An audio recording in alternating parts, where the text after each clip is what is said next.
Espírito Santo, eu quero ouvir a tua mensagem, eu quero ouvir a tua palavra, quero que a tua palavra possa penetrar no meu coração, que a tua palavra possa me transformar a cada dia, que eu possa verdadeiramente entender e reconhecer o propósito que tu tens para mim. Oh Espírito de Deus, nos ajuda, nos capacita.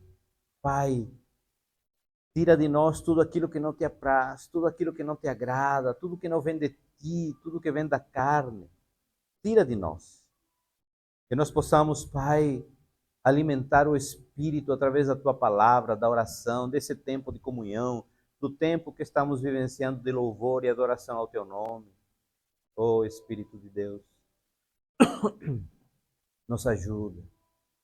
Que diminuamos para que Tu cresças e prevaleças em nossas vidas. Em nome de Jesus. Amém. Amém, amados. Queria convidar os amados a abrir sua Bíblia no primeiro livro de Samuel. 1 Samuel capítulo 30. Primeiro livro de Samuel capítulo 30. Vamos ler os primeiros 6 versos inicialmente. Está aí no telão, mas eu gosto que também você abrisse sua Bíblia e deixasse ela aberta nesse livro, porque é importante a gente também fazer esse exercício de poder abrir a nossa Bíblia, ler. Eu sei que a tecnologia nos ajuda muito e é bênção, mas às vezes a gente se concentra mais na tecnologia e na hora de procurar a gente se perde, né? Por isso que é importante a gente vir com a Bíblia. Diz assim então, no verso 1 do capítulo 30 de 1 Samuel. Aconteceu que ao terceiro dia, quando Davi e os seus homens chegaram a Ziclag, já os amalequitas tinham invadido o sul e Ziclag, e tinham ferido a Ziclag, a tinham queimado a fogo, e tinham levado cativas as mulheres e todos os que estavam nela, tanto os pequenos como grandes. A ninguém, porém, mataram. Então somente os levaram consigo e foram o seu caminho. E Davi e os seus homens chegaram à cidade, e eis que estava queimada a fogo, e suas mulheres e seus filhos e suas filhas tinham sido levados cativos. Então Davi e o povo que se achava com ele alçaram a sua voz e choraram, até que neles não houve mais forças para chorar. Também as 2 mulheres de Davi que foram levadas cativas, Ainoã, a Gisraelita, e Abigail, a mulher de Nabal, a Carmelita. E Davi muito se angustiou, porque o povo falava de apedrejá-lo, porque a alma de todo o povo estava em amargura, cada um por causa dos seus filhos e das suas filhas. Mas eu queria que você lesse comigo essa parte B em alto e bom som. 2, 3. Todavia, Davi se fortaleceu no Senhor, seu Deus. Amém, amados? Para situar você nesse contexto, Ziclag tinha sido a cidade que Davi, ele não vou dizer se escondeu, mas ele se refugiou quando ele estava sendo perseguido por Saul. Saul, ele perseguiu Davi porque ele tinha sido agora espiritualmente instituído rei de Israel. Mas Saul, ele não se contentou com isso. Então Deus levanta Ziclag, que é uma cidade no território dos filisteus. E ele então se estabelece aí com suas famílias, com os seus homens que estavam seguindo ele. E aí então, em meio a todo esse panorama, 1 ano e 4 meses, Davi permanece em Ziclag. E quando ele sai para a guerra, né, quando ele vai para a luta, para a batalha, deixa Ziclag e a sua família, e as famílias dos seus guerreiros. Nisso, o exército amalequita, que já estava invadindo desde a parte do sul, chega para Ziclag. E o que acontece? Eles queimam a cidade, fazem um saqueamento da cidade e levam cativos mulheres, filhos e filhas. Quando Davi, então, chega para a sua cidade, para a cidade que ele tinha se refugiado, o que acontece? Vê a cidade em ruínas, destruída. Eu não consigo imaginar o coração desse homem e dos seus soldados.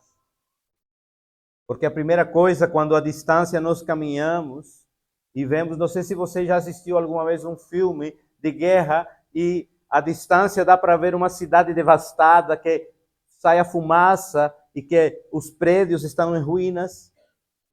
Esse era o panorama que Davi estava a olhar. Esse era o panorama que ele via quando chegava e se aproximava perto da sua cidade. Talvez no coração, à distância, ele disse, pronto, todos morreram. Mas no verso 2, Diego, por favor, diz assim, uma informação importante, porque Deus é um Deus que guarda os céus. Tinha levado cativas as mulheres e todos os que estavam nela, tanto pequenos como grandes. A ninguém, porém, mataram. Quando você e eu temos um propósito, quando você e eu temos um chamado a cumprir, Deus guarda nossas vidas. Porque os amalequitas poderiam ter exterminado as mulheres, os filhos e as filhas. Mas Deus, ele não permitiu. Porque, olhe, quando nós falamos que Deus é soberano, a gente às vezes se engana e diz assim, eita, é soberano, mas o inimigo vai fazer isso. Não, o inimigo não vai fazer nada sem a permissão de Deus. O inimigo não pode fazer nada sem a permissão de Deus. Não se engane. Deus é soberano. Por isso que você e eu precisamos descansar em situações da vida. Apesar dessa situação e essa circunstância ter sido uma circunstância muito difícil, confesso que não consigo nem imaginar o coração de Davi. Tendo visto isso, então, nós vemos aqui um relato da vida de um homem que foi conhecido com o título de um homem segundo o coração de Deus. Um homem segundo o coração de Deus. Mas uma das coisas que me chama a atenção nesse título é que a humanidade é colocada aqui. É um homem. Não é um super-homem. Não é um ser sobrenatural, é um homem. E um homem, ele passa por todo tipo de circunstâncias da vida. E Davi passou. Davi pecou terrivelmente. Com adultério, com assassinato. Coisas terríveis. Mesmo assim, ele é colocado como um homem segundo o coração de Deus, porque é uma pessoa de carne e osso, um simples mortal, alguém que realmente pode passar por dificuldades, por tentações, pode cair, mas a informação que me chama a atenção no final, depois de tudo isso, esse texto que nós lemos em alto e bom som, é que Davi se fortaleceu no Senhor. Aí está a diferença de um homem que se fortalece no Senhor e de um homem que se fortalece na sua própria força. Para Davi chegar a ser chamado, então, com esse título de um homem segundo o coração de Deus, ele precisou passar por muitas circunstâncias na vida. Certa vez eu falando numa mensagem aqui, eu disse assim, e essa frase ela me acompanha porque é importante você entender isso. Se Deus ele falasse para nós o processo que iríamos enfrentar para o nosso destino, a gente corria. Porque o processo ele é doloroso. O processo, ele às vezes é triste. O processo às vezes nos faz chorar. O processo às vezes nos faz ter situações de solidão. O processo às vezes nos dá situações que nos trazem para estar muitas vezes no chão. Mas lá no fim, Deus não olha esse momento que você passou no chão, esse momento que você chorou, Ele já está olhando o momento para o qual Ele preparou você. Todas as coisas que nós passamos na vida, elas têm um propósito. A palavra do Senhor diz isso. Em Romanos há propósito para todas as coisas. Para aqueles que foram chamados segundo o seu propósito. Então, Deus, Ele quer que você e eu possamos compreender que somos humanos, que vamos passar por situações difíceis, que a nossa caminhada vai ser árdua. Ninguém falou que vai ser fácil. Aliás, Jesus, Ele mesmo disse, olha, você quer vir após mim? Então, negue-se a si mesmo, tome sua cruz e me siga. Isso não é fácil. Isso é difícil. Se negar a si mesmo, matar o meu eu, todos os dias é difícil. Matar a minha justiça própria, matar quando eu quero estar certo, matar quando eu acho que devo fazer aquilo, é difícil para o homem, é difícil para nós. Mas é necessário, porque é assim que a gente vai viver aquilo que Deus tem para nós, que é a sua vontade, que é boa, agradável e perfeita. Todos sabemos da história de Davi, ou a maioria pelo menos. Davi, ele era um pastor de ovelhas. Davi, ele matou um urso, matou um leão. Davi matou Golias. Era um guerreiro implacável. Reconstruiu Jerusalém. Mas, principalmente, para poder passar por toda essas circunstâncias da vida, ele precisou uma característica fundamental: temor a Deus. O ser temente a Deus, como bem foi falado aqui no louvor, nós precisamos ter esse entendimento de que Deus deve estar em primeiro lugar na nossa vida. Esse é o temor a Deus. Esse é o temor ao Senhor. Nesse relato bíblico, então, nós podemos observar que se Davi se encontrava gritando, chorando, até não ter mais forças, como nós vemos no versículo 4, né? Nós vemos no verso 4 que Davi, o povo se achava com ele, alçaram a sua voz e choraram até que neles não houve mais forças para chorar.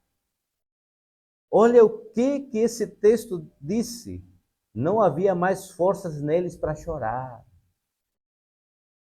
Era um grau de tristeza, de devastidão tão grande que eles estavam naquele momento sem forças mais para chorar.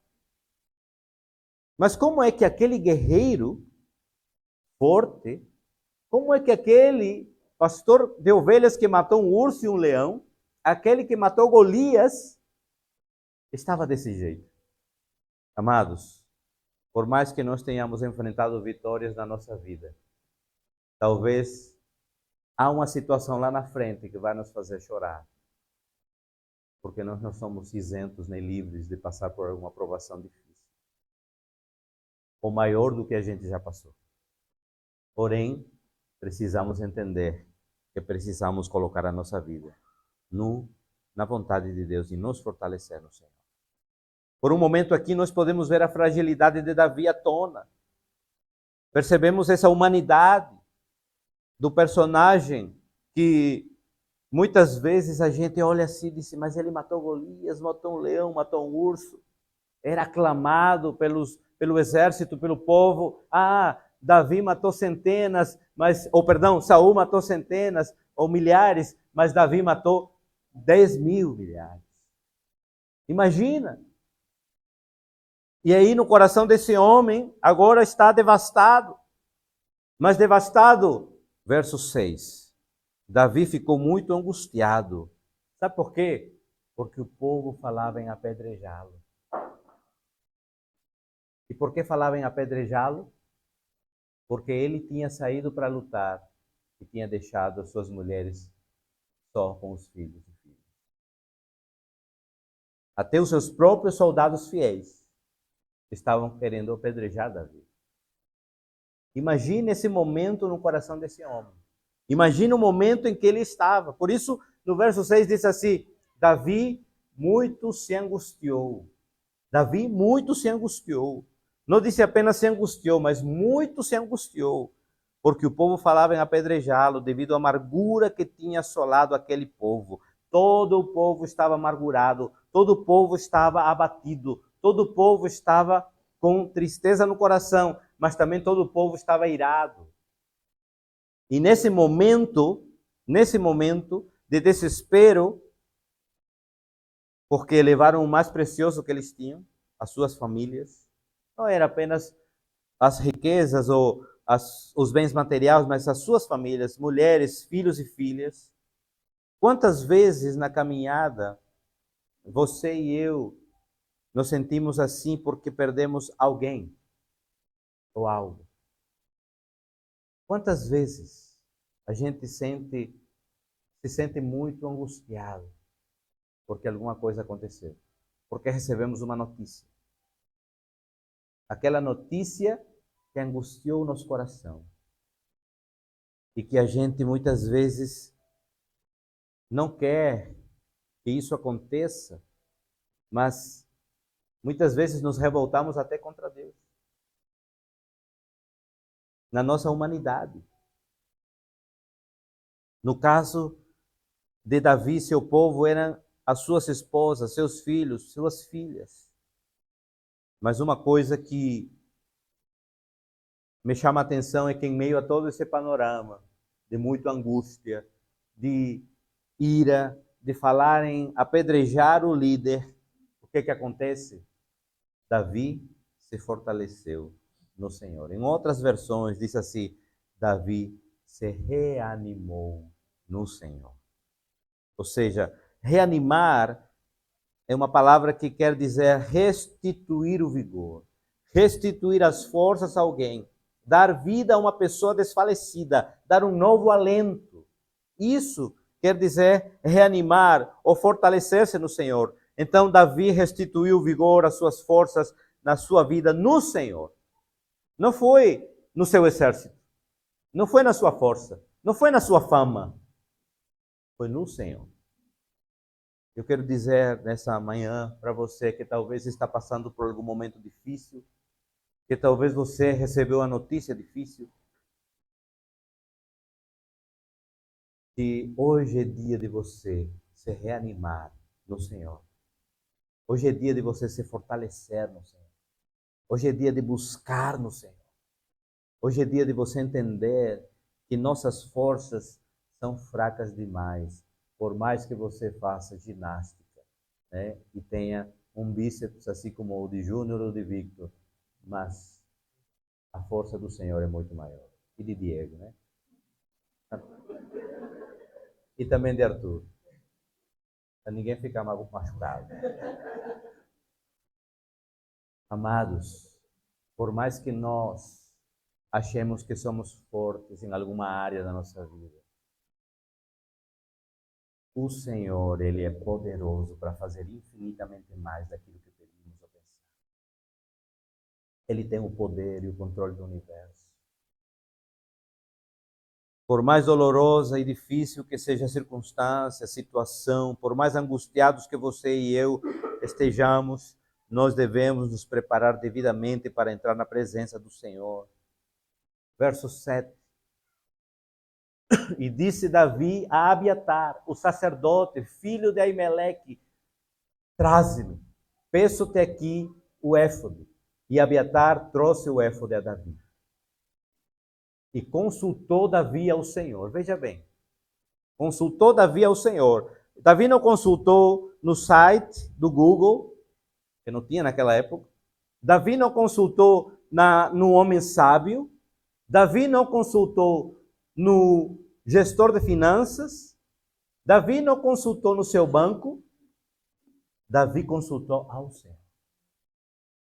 Ao Senhor. E consultou Davi ao Senhor dizendo, aqui vem uma informação importante para nós. Tudo que a gente for ou pensar em fazer, Consagre ao Senhor. Peça autorização ao Senhor.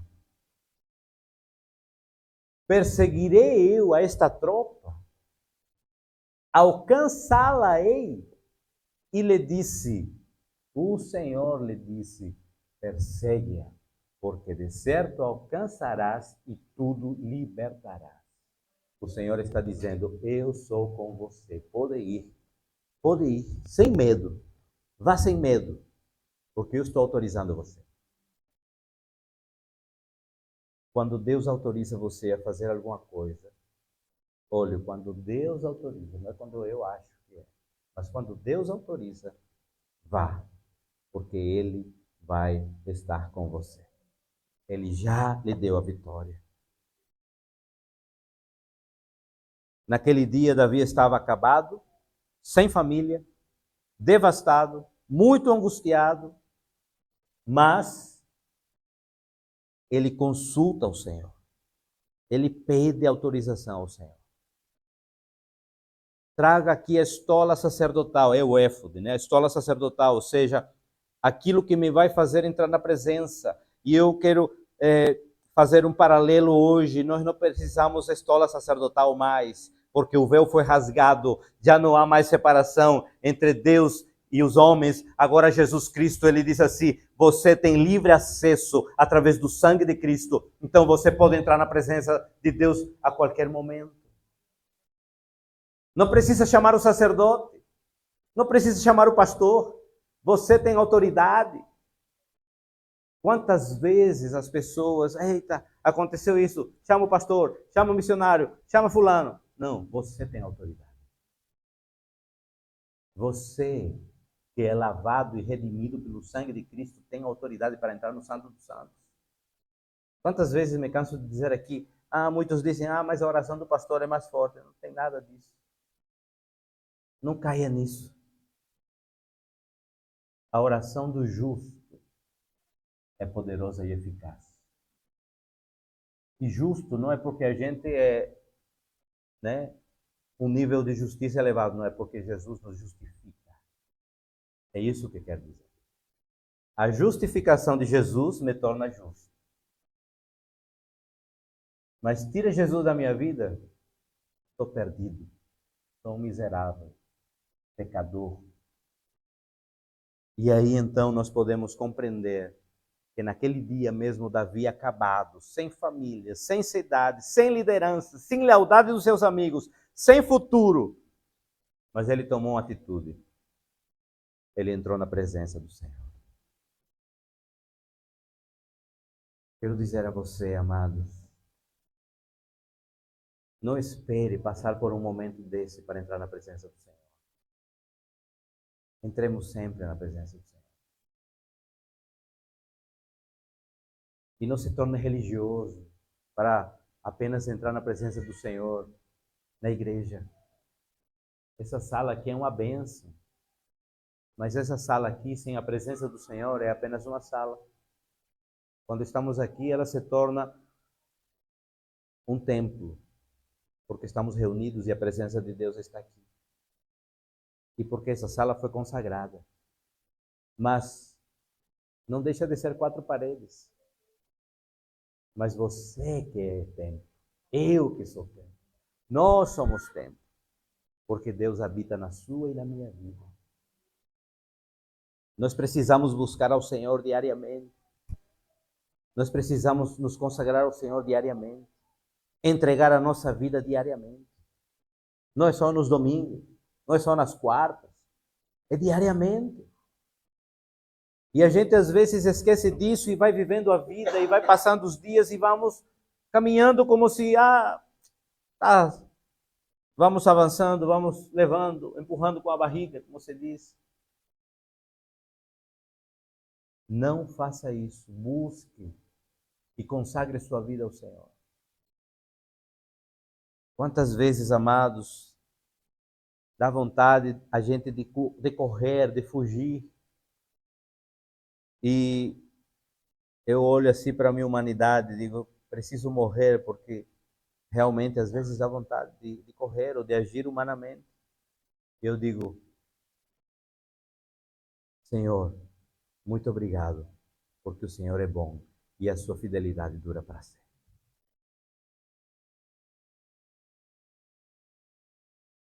Falar isso com um ordenado na sua conta bancária é muito bom. Falar isso sabendo que você tem um ingresso mensal todo mês é bom.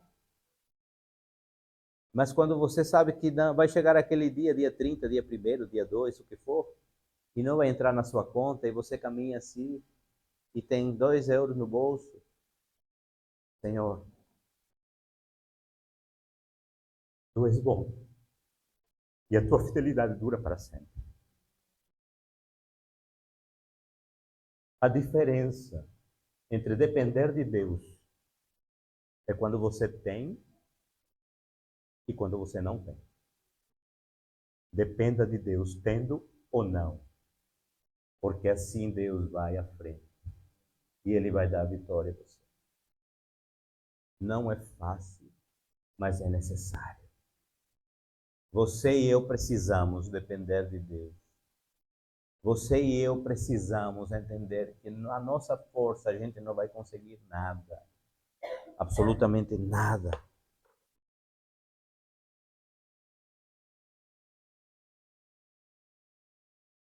Davi então estava nesse momento, ele confiou no Senhor, ele lutou com alguns dos homens. Você vai ver, verso 9. Então Davi partiu, ele e os seus 600 homens que com ele se achavam, e chegaram ao ribeiro de Besor, onde pararam os que ficaram atrás. E perseguiu-os Davi, ele e os 400 homens, pois 200 homens ficaram, por não poderem, de cansados que estavam, de passar o ribeiro de Besor. E acharam no campo um homem egípcio. Deus vai colocar pessoas que você não imagina na sua caminhada. Às vezes a gente, naquele espírito religioso, manda um profeta, manda aquele profeta, aquele servo, manda aquele homem de Deus que fala. E todos falamos, né? Não sei que tem alguém que seja mudo, mas todos falamos.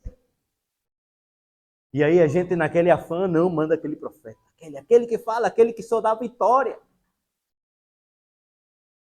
Cuidado, porque o coração do homem é enganoso. Acharam no campo um homem egípcio. Sabe o que quer dizer isso? Acharam no campo um homem que não temia Deus, que não conhecia Deus. Qual era a probabilidade de uma pessoa religiosa acreditar num homem que não teme a Deus? Nenhuma. E o trouxeram para Davi. E deram-lhe pão e comeu, e deram-lhe de beber água. Deram-lhe também um pedaço de massa de figos secos e 2 cachos de passa. E comeu, e voltou-lhe o seu espírito. Imagina como o homem já estava agonizando, estava quase morto, porque não tinha comido. Porque havia 3 dias e 3 noites que não tinha comido pão nem bebido água. Então Davi lhe disse: de quem és tu? E de onde és? E disse o moço egípcio: sou servo de um homem amalequita. Tem mais. Ele era servo daqueles que tinham devastado a cidade dele, Siclag. Se Davi fosse um homem rancoroso, o que ele tinha feito? Matava já alimentado, porque tinha alimentado ele e matava logo. Só que Davi, além de ser um homem, quando teve a oportunidade de matar Saul, ele não matou, porque ele sabia que o seu coração precisava estar puro diante da presença de Deus. E ele não fez assim. Além disso, era um homem estrategista. Davi era estrategista. E o que fez então? Quando ele soube, porque o servo dele, o senhor dele, perdão, do servo desse homem amalequita, o deixou para trás porque estava doente. Se esse homem doente só vai dar prejuízo, deixa aí para morrer. Mas para a sorte desse egípcio, foi achado por um homem de Deus que o cuidou, que o tratou. Veja o que diz do 14. Nós invadimos o lado do sul, que os queretitas, e o lado de Judá, o lado do sul de Caleb, e pusemos fogo a Ziclag. Olha aí o que ele disse. Eu estava ali, eu coloquei fogo em Ziclag. Se Davi fosse outro, cortava a cabeça logo, né? E disse-lhe Davi, poderias, descendo, guiar-me a essa tropa? E disse-lhe, por Deus, jura-me que não me matarás, nem me entregarás na mão de meu senhor. E descendo te guiarei a essa tropa. Ainda poupou a vida desse homem. E esse homem teve como negociar a sua vida. Verso 16. E descendo o guiou. E eis que estavam espalhados sobre a face de toda a terra, comendo e bebendo e dançando por todo aquele grande despojo que tomaram da terra dos filisteus e da terra de Judá, ou seja, de Ziclag. Verso 17. E feriu-os Davi desde o crepúsculo até a tarde do dia seguinte. Nenhum deles escapou, senão só 400 moços que, montados sobre camelos, fugiram. Sabe que informação é essa? Os teus inimigos vão fugir. Mas para isso você precisa estar na dependência do Senhor. Não adianta você ir com força, com exército, com poder bélico, com poderio material e natural. Não, não adianta. Você precisa ir na força do Senhor.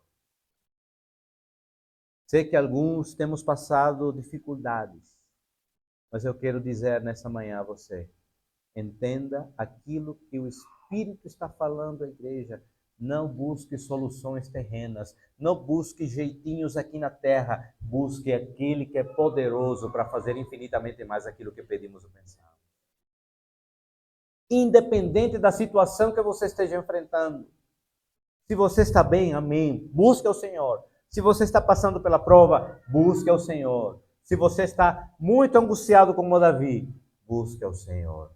Não deixe de buscar ao Senhor todos os dias da sua vida. Não deixe de buscar ao Senhor. Como buscamos ao Senhor? Através da sua palavra. Como buscamos ao Senhor? Através da oração. Como buscamos ao Senhor? Através de cânticos espirituais, de hinos, louvando a Deus. Como buscamos ao Senhor? Através da comunhão com os irmãos. Como buscamos ao Senhor? Ouvindo a sua voz. Vivemos num mundo hoje, numa era de muita informação. Nós somos bombardeados todos os dias com informações. Positivas e negativas. Na verdade, mais negativas que positivas. Mas essas informações às vezes nos deixam atordoados. Essas informações às vezes chegam rápido demais na tecnologia e deixamos de buscar aquilo que é essencial. Deixamos de buscar aquilo que é preciso e necessário na nossa vida. Busque a presença de Deus. Busque ouvir a voz de Deus. Porque senão, amados, a gente vai deixar que a vitória passe, ou então nós vamos fazer como o povo que andou 40 anos no deserto, que era para fazer esse período em menos tempo, e a gente vai prolongar o tempo pela desobediência, pela murmuração, pela justiça própria, por achar que só eu estou certo. Não. Busque a presença e a vontade de Deus para a sua vida. Reanimemos nossa vida no Senhor. Tomar atitudes. Tomar atitude na vida. Sabe, Davi não ficou apenas chorando. Às vezes, há tempo para tudo. Eclesiastes fala isso. Há tempo de chorar, há tempo. Só que não podemos passar o tempo todo chorando. Precisamos agir. Nos levantar e dizer, Senhor, quero buscar a tua face. Davi, ele procurou o sacerdote Abiatar. Você hoje não precisa procurar o sacerdote Esteban, não. Você pode entrar no secreto, buscar ao Senhor e dizer: Senhor, quero ouvir a tua voz. Fala no meu coração. Qual é a tua vontade para mim? Para que estou passando por esse processo? Mude a perspectiva, porque a gente às vezes, por quê, Senhor? Por quê? Por quê? Por quê? Para quê? Para que estou passando por esse processo? Com certeza há um propósito e tudo coopera para o bem daqueles que amam ao Senhor e são chamados segundo o seu propósito. Precisamos tomar atitude. A atitude primeira é da confiança total no Senhor. Entender que nossa vida está no Senhor. A sua vida está no Senhor. Não sei se você já viu aquela criança que sobe num lugar alto e que se joga nos braços do pai. Você já viu essa cena? É desse jeito. Na nossa vida nós somos como essa criança. E Deus está de braços abertos esperando. Só que a gente não confia e não se joga. Precisamos aprender com as crianças. As crianças se jogam sem medo, porque elas confiam no pai. Só que nós não confiamos no pai. A gente confia no dinheiro, a gente confia no trabalho, a gente confia no jeitinho, a gente confia no amigo, a gente confia no consultor financeiro. A gente confia em tantas outras coisas e esquece de confiar no Senhor. Hoje é dia de você mudar a perspectiva da sua mentalidade e dizer: eu vou confiar no Senhor, porque Ele sempre tem o melhor para mim. Jeremias diz assim: olha, os meus pensamentos são melhores do que os vossos. Meu filho, você pensa tão pequeno. Eu tenho pensamentos tão grandes para você. E você é tão limitado, e somos limitados. Somos limitados. Mas Deus tem pensamentos muito maiores. Pensamentos de bem, de paz. Para nos dar um futuro. Esperança e um futuro. Olha, confiemos no Senhor. Confiemos no Senhor. Só assim nós vamos poder experimentar a boa, agradável e perfeita vontade de Deus. Que nesse processo que você está atravessando hoje, você possa colocar Deus em primeiro lugar. Não questionar. Pode até chorar. Pode até se angustiar. Mas tome uma atitude depois disso. Tome uma atitude. Se levante. E se você precisa ser chacoalhado, peça ajuda a alguém. Porque nós estamos aqui juntos para ajudar um ao outro. Às vezes é momento de chacoalhar. Às vezes é momento de dizer: meu filho, minha filha, vai, acorda. Às vezes é momento de abraçar. Mas às vezes há momentos de exortar. Tudo isso, a palavra nos dá esse entendimento. Tudo tem seu tempo. Há tempo para todas as coisas. E nós precisamos compreender isso. E Deus, em Cristo Jesus, Ele nos abençoe. Ele derrame graça em nossos corações. Que a gente possa concentrar a nossa mente no autor e consumador da nossa fé. Que não seja na circunstância, que não seja nesse problema, que não seja na situação, que não seja naquilo que você está enfrentando hoje. Repito, podemos até chorar, podemos até nos angustiar, mas vamos acordar, vamos reagir. Vamos reagir. É tempo de buscar ao Senhor. É tempo de buscar ao Senhor. É tempo de se derramar na presença do Senhor. É tempo de dizer: Senhor, eu preciso de Ti. Eu preciso da Tua presença. Eu preciso da Tua graça. Eu preciso do Teu favor. Eu preciso da Tua palavra. Eu preciso ouvir a Tua voz. Eu preciso do Teu comando. Eu preciso que o Senhor me autorize. Eu preciso e eu preciso. E nós precisamos sempre. Sempre, sempre de Deus. Feche seus olhos e comece a fazer uma oração pessoal.